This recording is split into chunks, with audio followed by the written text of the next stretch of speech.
Bom, agora o termo problema. Anaplasia. Padrão de crescimento no qual as células não apresentam características normais e diferem no formato da organização em relação às suas células de origem. Observa que a definição é praticamente a mesma da displasia. E ela corre. Habitualmente, as células anaplásicas são malignas. Então, vamos lá. Como é que isso funciona em prova de concurso? Displasia, todo mundo entendeu que é a célula que ela é totalmente diferente do tecido original, mas ela não está organizada? Tá? Ou pode estar, tá, gente? Quando você tem um tumor, um câncer, você tem células displásicas, porque o câncer é células displásicas. Tá certo? Então, vamos lá. Vou pegar dois exemplos para vocês entenderem a diferença de displasia e anaplasia, porque a diferença está no uso do termo. Laudo histopatológico. Fez lá um esfregaço do colo do útero e vem lá, presença de células displásicas. Interpretação. Ali já tem células diferenciadas. É um paciente com sem risco, baixo risco ou um risco elevado de desenvolver câncer. Dependendo da organização dessas células, vai aumentando cada vez mais o risco. Mas eu não tenho ausência de risco, porque eu tenho células diferentes. Ok? Beleza. Aí o laudo histopatológico vem assim. O cara fez lá uma broncoscopia, coletor, biópsia pulmonar. O laudo histopatológico vem escrito assim. Presença de células displásicas e grau de anaplasia 4. Quando você fala displasia, você está informando que aquelas células foram identificadas como células iguais ou diferentes? Diferentes do tecido original, na forma, no tamanho e na organização. Quando o cara te diz que tem a anaplasia presente, essas células não só são diferentes, como se organizaram. E estão organizadas de forma muito diferente do tecido original. Displasia é o termo usado para sinalizar que tem diferença. Anaplasia é para sinalizar o quanto diferente elas são. E aí, sempre serão classificadas em grau. Grau 1, grau 2, grau 3, grau 4. Anaplasia, habitualmente, diferente da displasia que tende a ser maligna, a anaplasia habitualmente é maligna. Porque quando você fala em anaplasia, você fala em organização tecidual. Células displásicas com anaplasia grau 1. Essa é uma visão. Quem lê um laudo desse sabe que tem células diferentes, mas elas ainda não são muito diferentes do tecido original. Células displásicas, anaplasia grau 4. Eu tenho um belo problema na mão. Aí vamos ver como a gente vai atuar. Anaplasia e displasia, todos dois têm a ver com células diferentes, tá? Presença de células com formato, tamanho e configuração diferente do tecido original. A displasia é o termo isolado. A anaplasia é o termo usado quando eu quero falar de organização celular e o quanto elas são diferentes em relação ao tecido original. Na prova, como é que vem isso? Na prova, eles não vão solicitar para vocês comparar displasia e anaplasia, porque isso é difícil, gente. Então, ou eles pedem displasia ou eles pedem anaplasia. A IBFC escolhe um ou outra para pedir. Então, na prática, os dois termos têm referência à presença de células tumorais, porque tem a ver com câncer e não é tumor benigno, é tumor maligno. Aí vem uma frase que é comum, e a IBFC já cobrou, mas aí ela cobrou na prova de especialista em onco, só que as frases que aparecem na prova de especialista às vezes sobem para a prova geral, por isso que eu trago questões às vezes da prova de especialista para vocês, tá? Na prova de especialista eles colocaram a seguinte afirmativa para o candidato dizer se era verdadeiro ou falso, tá? Nos tumores pulmonares, tá? A anaplasia grau 4 significa, tá, presença de tecido de proteção e reparo. Verdadeiro ou falso? Falso. Ele está confundindo o quê? Anaplasia com metaplasia. Então, eles fazem esse jogo de palavras para confundir vocês. Deu para entender, gente, a diferença dos termos? Ok? Bom, seguindo um pouco adiante, neoplasia, aí é o crescimento celular descontrolado, é o que a gente habitualmente chama de câncer. Então, quando você fala de neoplasia, você tem um tumor ativo e crescendo, tá? Os tumores são benignos e malignos. Gente, tumor benigno mata? Mas quem mata mais? Maligno. O benigno ele pode matar dependendo da localização do tumor. Exemplo, um tumor benigno de mediastino mata por compressão de cava, porque ele comprime via cava e o cara morre por síndrome da via cava superior. Aumenta a pressão intracraniana, o cara morre. Mas ele, tumor benigno, não tem características para matar. Tá? Tumor benigno envia metástase? Só o maligno. Envio de metástase é característica de tumores malignos. O tumor benigno, ele cresce de forma lenta. O tumor maligno cresce rápido. Até porque uma característica do tumor maligno é, quem quiser ler mais sobre isso, né, o guia de oncologia do INCA é fantástico, né, 580 páginas, mas você sai com uma boa noção de oncologia. Lá ele te diz o seguinte, não está ainda muito bem explicado isso não, tá, gente? As pesquisas estão acontecendo. Mas o tumor maligno, diferente do benigno, ele tumor, começa a produzir fator de crescimento. Então, repara, qualquer tecido para crescer, o organismo tem que liberar um hormônio de crescimento. Não, o tumor libera o seu próprio fator de crescimento. E ele estimula a angiogênese. Então, ele não depende da circulação do organismo. Ele cria a própria irrigação e puxa sangue da região. Então, ele mata os tecidos adjacentes para que ele cresça. Tá?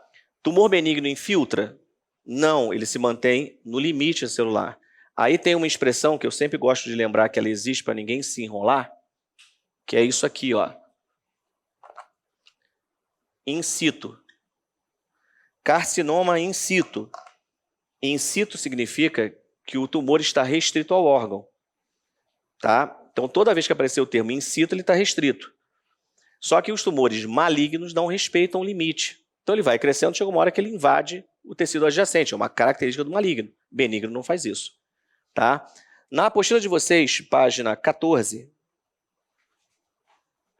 tem uma tabelinha dando essas características. Não é difícil, gente. Até agora eu falei alguma coisa que vocês já não sabiam?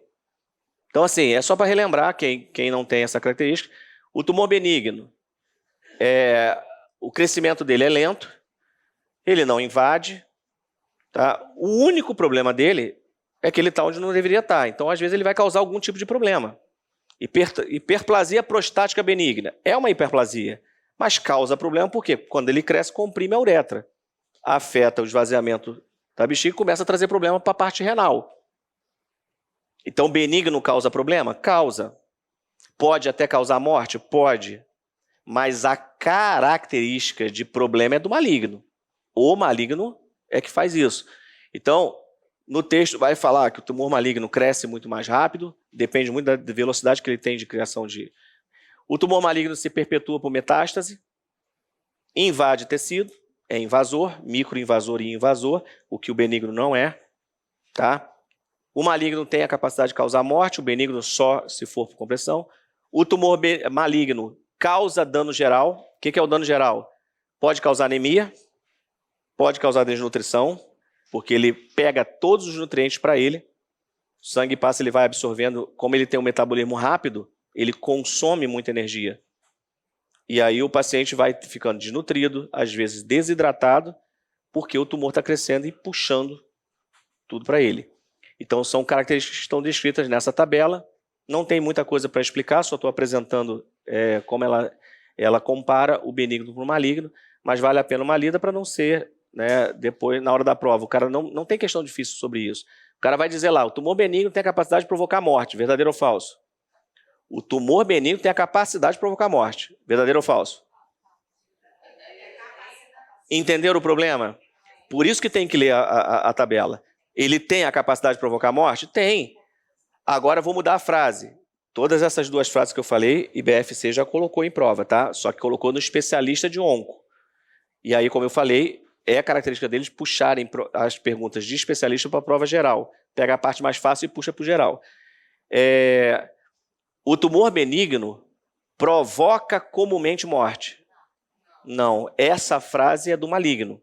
O tumor maligno provoca comumente morte. Então, cuidado com essas afirmativas que aparecem e que às vezes derruba numa falta de atenção. Tá? Por isso que é importante ler a tabela. Bem, tumor maligno não respeita limite, tá? E extravasa os limites corporais. A partir dali, nós temos a invasão tecidual e a metástase. A metástase nada mais é do que um fragmento tumoral que vai cair pela circulação ou linfática ou sanguínea e ser levado a um outro tecido para um novo tumor surgir. A pergunta é, qual é a via mais fácil e mais comum de disseminação metastática? Linfática ou sanguínea? Linfática. E isso é questão de prova. Tá? Linfa e sangue são as principais vias, mas a via linfática é a mais comum. E aí, como eu sempre digo, a impressão que eu tenho, todas as minhas aulas eu falo isso, gente, porque toda vez que eu falo isso, que eu dou essa aula, esse pensamento vem forte da minha mente. O tumor maligno parece um ser vivo. Um ser vivo à parte, gente. Parece um parasita dentro do corpo.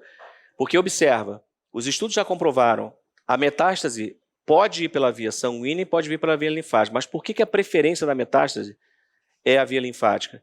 Porque é uma via de circulação mais lenta. E o turbilhonamento do sangue faz as células metastáticas romperem e morrerem.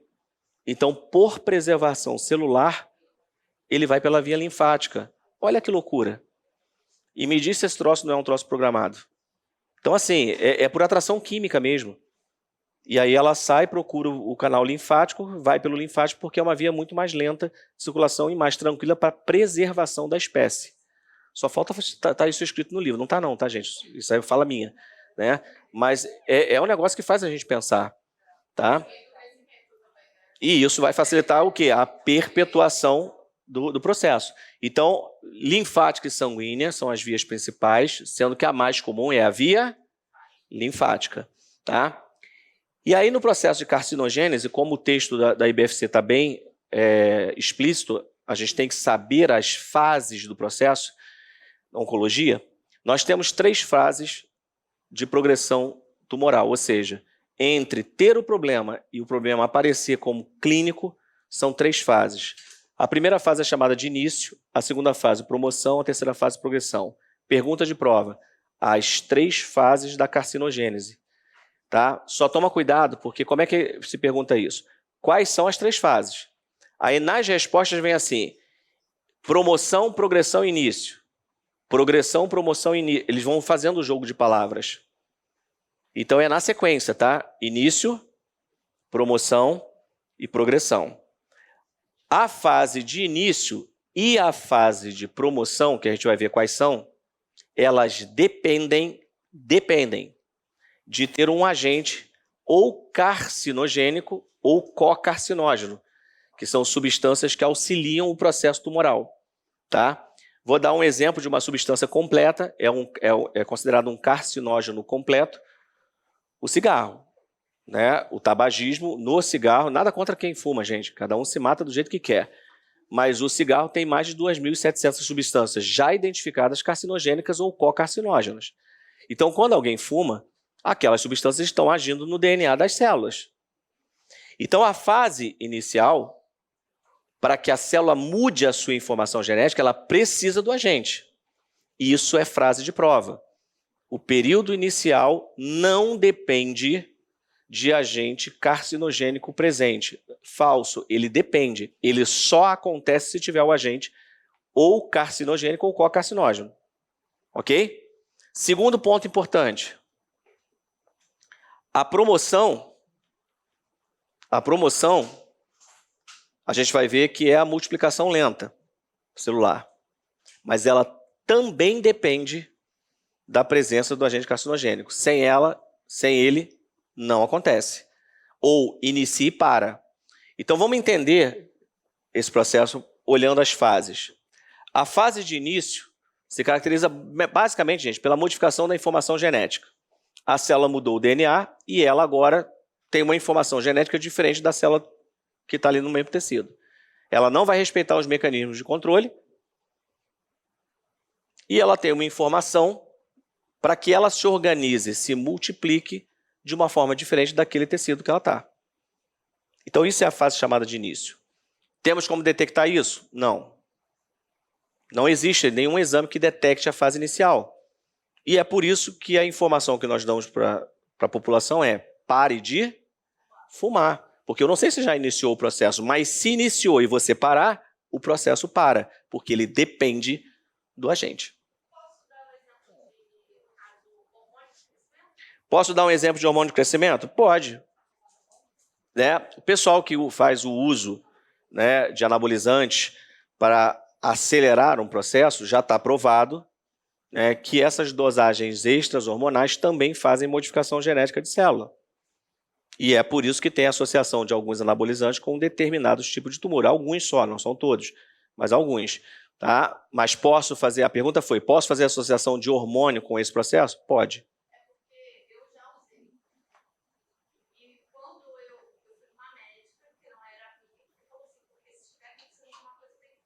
Ela tá relatando aqui uma situação particular.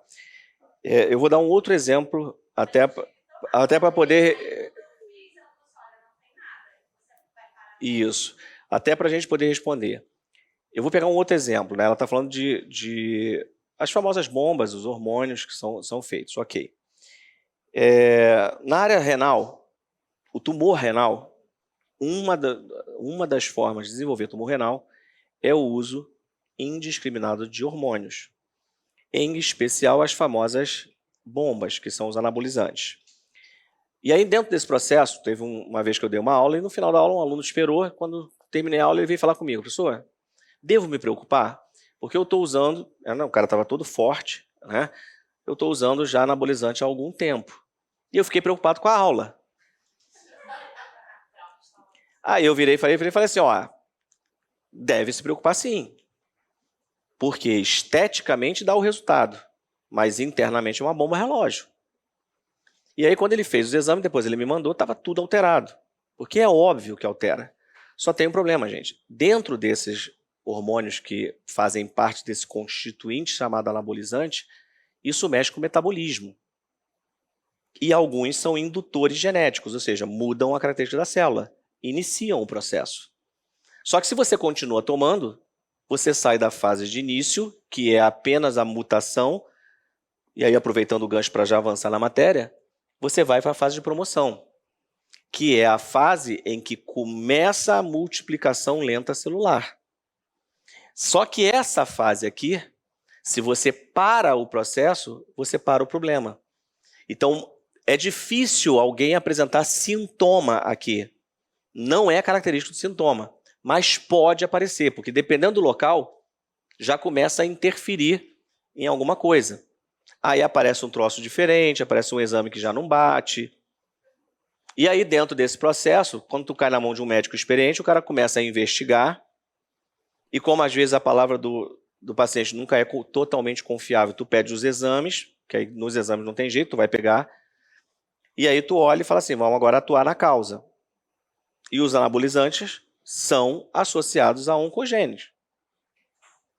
Tá? Aí quando tu para, o processo para. Qual é a questão? Você iniciou. Se anos depois voltar a usar, onde parou o processo, ele começa. Porque ele já aconteceu. Então, uma vez modificado, gente, não volta ao normal. Por isso que quem fumou não pode voltar a fumar. Porque se voltar a fumar, é o gatilho para o processo continuar de onde parou.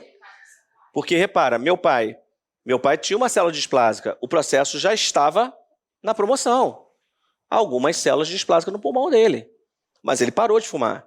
Se ele tivesse voltado a fumar, ele ativaria o processo e certamente ele não teria morrido de Parkinson, ele teria morrido de câncer de pulmão. Porque, nesse caso, o pulmão é um tecido altamente favorável a esse processo pelo cigarro. Não é idiota. Pergunta interessante. Esse processo, pelo contrário, né? A pergunta é muito interessante. Esse processo só cabe a produtos químicos? Não, biológico também. Alguns tipos de vírus iniciam o processo pela resposta que ele causa do organismo. Tá? Vírus entra na célula, E alguns colocam o seu material genético na célula. E ali você já tem uma célula com composição genética diferente. É uma mutação, gente. São todos os vírus que fazem isso? Não. Mas alguns fazem. Ah, é por isso que então a infecção por HPV, blá, blá, blá, é isso. São processos que aqui eu não vou aprofundar, vou ficar só no limite que a gente precisa para a prova. Mas o importante, ficou claro que a primeira e a segunda fase, porque aqui você tem uma multiplicação lenta celular e já começa a formar a lesão pré-neoplásica. Aqui a gente descobre por acaso. Fez a broncoscopia, descobriu célula displásica. É fase de promoção, gente, ainda. Não tinha um tumor propriamente dito. Porque quando tem o tumor, aí já não é fase de promoção. Aí é a fase de progressão e observa, preste atenção agora, na fase de progressão, pode ter o carcinogênico ou não. Aí já não é necessário. Depois que o tumor ativou, ele segue por conta própria, independente do estímulo. Então, das 3 fases, 2 necessariamente tem que ter o agente. Início e promoção. A terceira fase, não necessariamente. Deu para entender isso? E a fase de progressão é a fase tumoral, propriamente dita, é quando tem sinais e sintomas e você descobre o problema. Tá? Aí aqui você tem o problema, você tem o câncer. Ficou claro isso? Ok? E é por isso que quando alguém descobre câncer, fala assim, poxa, do dia para a noite minha vida mudou. Sim, do dia para a noite sua vida mudou. Mas o processo não começou do dia para a noite. Às vezes tem anos. Oi?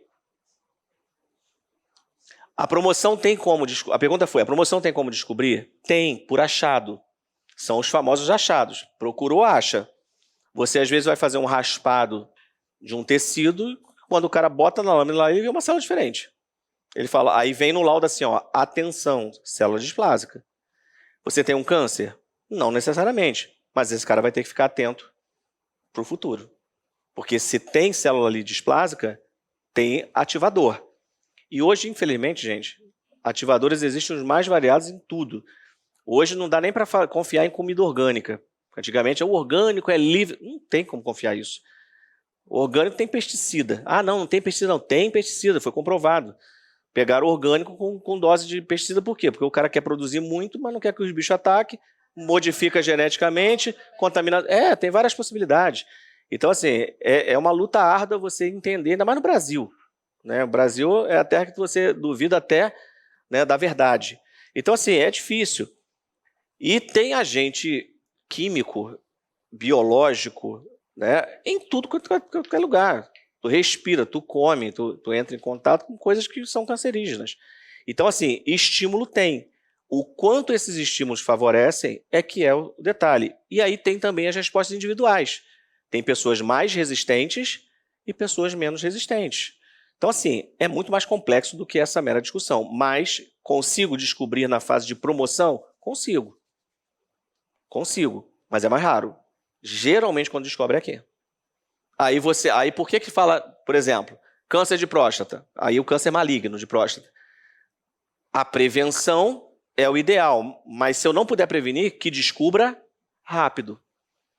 Porque descobrindo rápido, mesma coisa do de mama. Descobrindo rápido, você atua no início do processo. E ainda assim não é livre de problema. Porque a fase já é de progressão. Foi? Alguma pergunta, gente, dessas 3 fases?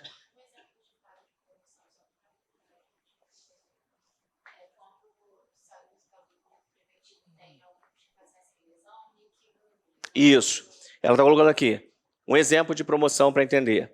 O NIC, né, fez o preventivo, apareceu NIC 1, NIC 2. Conforme ele vai alterando o NIC, ele vai te sinalizando que tem coisa diferente ali. E você vai ampliando o quê? O olhar sobre aquele quadro daquele paciente. É isso. Tá? Foi, gente, essa parte? Beleza.